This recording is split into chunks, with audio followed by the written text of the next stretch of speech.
Izuku. I wish things were different. Mom, that's not what I needed you to say. Couldn't you see? In her lecture on the power of vulnerability at the Royal Society of Arts, Dr. Brenna Brown closes her discussion on empathy with the following remark. Rarely can a response make something better. What makes something better is connection. Dr. Brown here is referring to an empathic connection, and I was intrigued by this quote as it triggered within me a series of connections of my very own. In this video, I would like to look at empathy and how it creates a profound sense of connection between us, the viewers, and the events which play out before us on the screen. The character I wish to center this video around is Ochiko Uraraka and her first round battle with Bakugo in the battle portion of the sports festival arc. Let the 8th match begin! Throughout the first season of My Hero Aka, Uraraka wasn't a dynamic force within the series in any true sense of the term, as she herself admits prior to the duel with Bakugo in episode 22. Guess I'll see you in the finals. Uraraka as a character seemed fated to hide in the enormous shadow characters like Deku, Bakugo, All Might, and later Todoroki would cast over the series. However, in season 2, something began to change with Ochiko, as the character transitioned from a passive agent to that of an active one. Everyone, I'm gonna do my best! Yeah! I said I'm gonna do my best! Got it. You okay? Creating agency is a key component when creating sympathetic characters in storytelling, and one way this can be achieved is through affording us a glimpse into the mind of the character in question. Learning their motivations, desires, dreams, hopes, backstories, fears, etc. all serve to humanize the character and allow us, as viewer, to begin to build empathic connection between ourselves and the Ochiko that is presented to us on the screen. In the case of Uraraka, the veneer began to crack for the audience in episode 14 when it's revealed that she wants to become a pro-hero to support her family who are currently experiencing financial uncertainty. When I grow up all big and strong, I'll help you and Mommy out any way that I can. This reveal, coupled with subsequent shots of her unease, nervousness, and perhaps fear in the build-up to the confrontation with Bakugo, serve as an anchoring point for the audience as we begin to build an empathic connection with Ochiko. A dramatic tension has been added to her journey, and she has been humanized. Now there are stakes. I actually felt embarrassed for myself. Uraraka. Now, empathy is actually quite an ambiguous term, so let's try and lock down a working idea of what we mean when we say empathy. The 19th century German philosopher Theodor Lipps describes empathy as a psychological resonance phenomenon that is triggered in our perceptual encounter or the act of viewing with external objects, in this case Ochiko. More specifically, these resonance phenomena are triggering inner processes that give rise to experiences similar to ones that I have when I engage in various activities involving the movement of my body. Since my attention is perceptually focused on the external object, I experience them as being in the object. Okay, we got that. The action of our protagonist, in this case Ochiko, caused an internal process to occur within us, the viewer, as through the act of watching, we experience sensations of connectivity as we relate the actions of Ochiko to moments we ourselves have experienced, which are similar to what Uraraka is experiencing throughout the school festival arc. Now, at this point you might be saying, neither you nor myself have ever experienced a savage duel with a sweaty lunatic who, to all intents and purposes, seems hell-bent on scorching your very existence from the earth.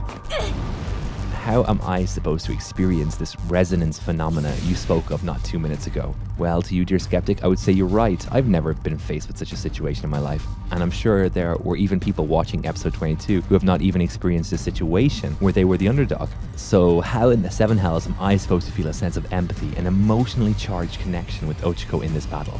Well, the answer to that is actually pretty simple. It literally doesn't matter. I've got you! I can't watch this! And now you die. Sure, personal experience and familiarity are incredible aids in forging emotional ties between the viewer and the protagonist, but they are not everything. They enhance connection, they don't necessarily create it. Why are they not everything? What creates connection if not experience? The answer? Mirror neurons.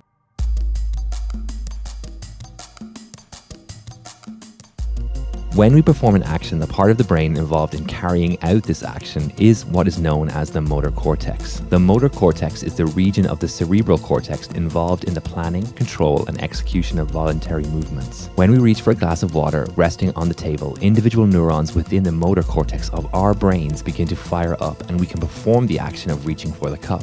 Now, what is fascinating about mirror neurons is that when we watch others performing an action, a subset of the neurons within our own motor cortex begin to light up also. In fact, as high as 20% of the neurons involved in task execution also fire during task observation.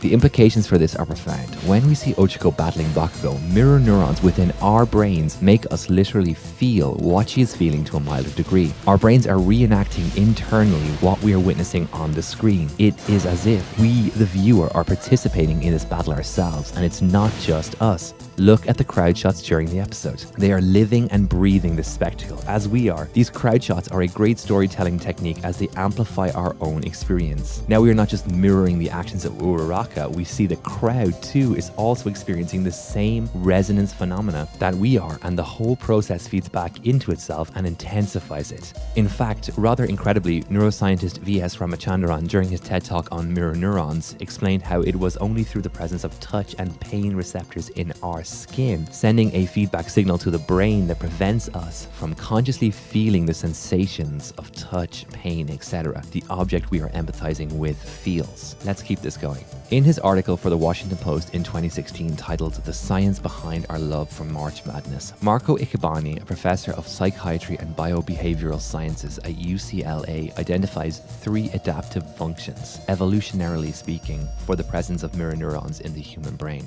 1. We learn by observing others. This is important in navigating novel social situations when we don't know exactly how to behave and yet do want to blend with others. 2. Mirror neurons are also important for learning skills, and indeed learning by observation is a crucial aspect of learning. Thirdly, and most relevantly, is that mirror neurons make us connect emotionally with others. When I watch your smiling face, the mirror neurons for smiling fire up in my own brain, and I immediately feel what you feel.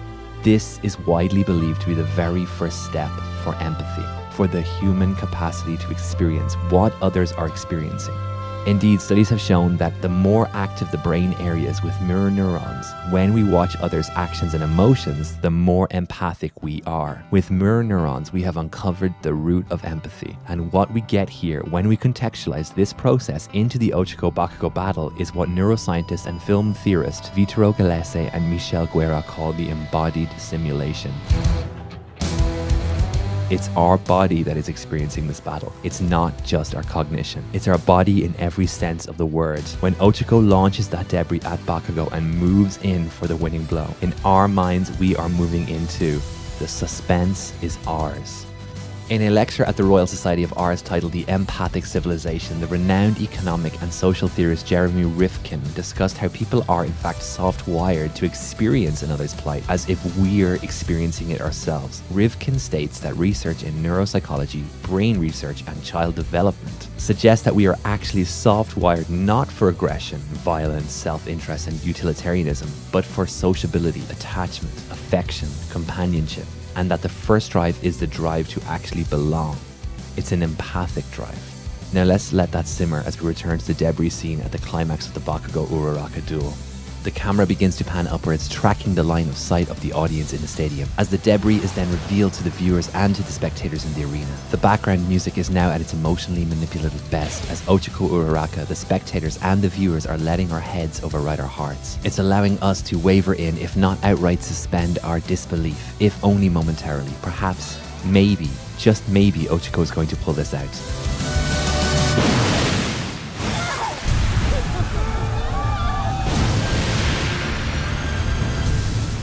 The empathic connection has reached its zenith as we return to Rifkin. He continues, empathy is grounded in the acknowledgement of death and the celebration of life, and rooting for each other to flourish and be. It's based on our frailties and our imperfections. Empathy is not feeling for, it is feeling with. And right then, in that moment, we are feeling with Ochako, as we connected with her during a life-affirming high and during the soul-crushing disappointment of what was to follow. If Deku were in the ring, he wouldn't give up yet!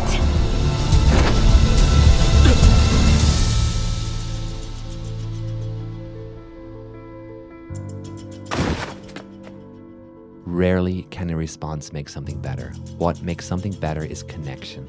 The connection we felt as fans of My Hero Aka during that confrontation is the true magic of the series and of the character of Ochako Uraraka. Hey guys, if you made it this far, I'd like to sincerely thank you. If my voice, accent, or way of speaking didn't offend your senses too much, and if you like this video, please like, share, and maybe consider subscribing. It would be greatly appreciated. If this topic intrigued you and you'd like to hear more, I will leave the episode link in the description below to the weekly anime podcast I host, which inspired the idea for this video. Bye bye, love you, bye.